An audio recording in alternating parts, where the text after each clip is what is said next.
Իհարկե մենք ադրբեջանական կողմին տեղեկացնում ենք կրակոցների մասին եւ ասում ենք, որ մեր տեղեկատվությամբ եւ նաեւ փաստական տվյալներ ենք փոխանցում, որ այդ կրակոցները հնչում են ադրբեջանական կողմից։ Սա նաեւ հրապարակային ենք անում։ Նույն կերպ ադրբեջանական կողմը, ես փորձում եմ ուղղակի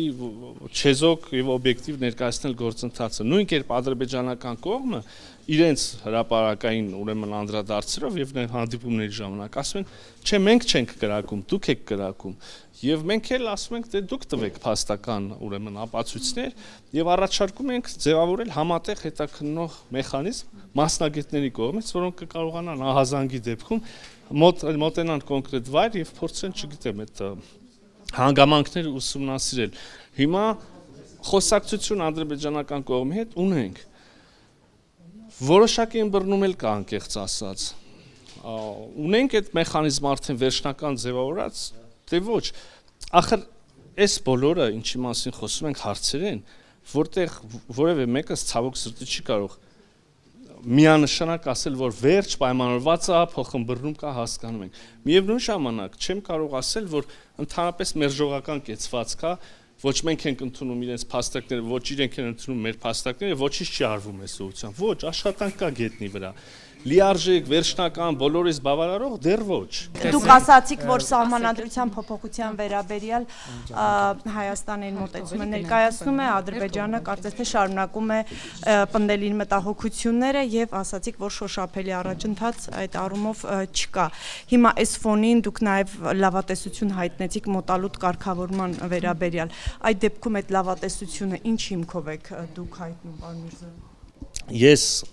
տեսնում եմ Եվ գիտեք, կարծում եմ, որ շատեր աշխարհում կիսում են իմ մոտեցումը։ Ես տեսնում եմ այդ հնարավորությունների պատուհանը, որը ստեղծված է եւ մեր համար, եւ Ադրբեջանի համար, հասնել ինչ-որ վերջնական կարգավորման, պայմանագրի ստորագրման եւ հարաբերությունների աստիճանական նաեւ կարգավորման, հա։ Եթե մենք տենց շատ ախր մենք խոսում ենք խոսակցության ընթացքի մասին։ Հիմա քիչ առաջ ես ինքս էլ 1-2 դրվագով մեր դիրքորոշումը եւ ներկայացրեցի եւ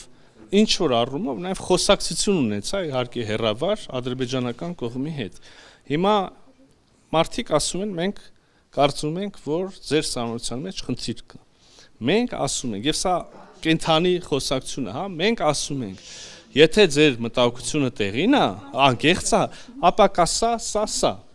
Եվ հետևաբար կարող եք լուծում գտնել այս ճանապարհով։ Եթե ձեր մտահոգությունը տեղին չի, հետևաբար չարժի եւ այլն, հա, այսինքն պատկեր։ Կողքից կարող է թվա, որ սա ընդամենը մի խոսակցություն է, մեկ օրվա, մեկ հանդիպման ընթացքում պարզելիք հարց է, բայց կյանքը ցույց է տալիս կամ արի տես որ ոչ։ Ընթացք է սա։ Եվ կտեսնենք։ Եվ այնուամենայնիվ ամեն ինչով հանդերձ Ես ուզում եմ իմ վերջնական գնահատականը, որը քիչ առաջ հնչեցրեցի, վերահաստատել։ Ես կարծում եմ, այո, իսկապես իրական հնարավորություն կա շատ մոտ ապագայում հաստատել խաղաղություն Հայաստանի եւ Ադրբեջանի միջև ինստիտուցիոնալիզացված խաղաղություն, ստորագրել պայմանագիրը եւ գալ ընդհանուր հայտարարի այդ եւ հարակից մնացած հարցերի շուրջ։ Ինչքանով կարող իրականանա այս իմ տեսած հնարավորությունը, դա իհարկե բոլորովին այլ հարց է։ Ուրիշ բան, որ Հայաստանի Հանրապետությունը իր կողմից ամեն ինչ անում է, որ այդ սցենարով էլ ամեն ինչ ընթանա։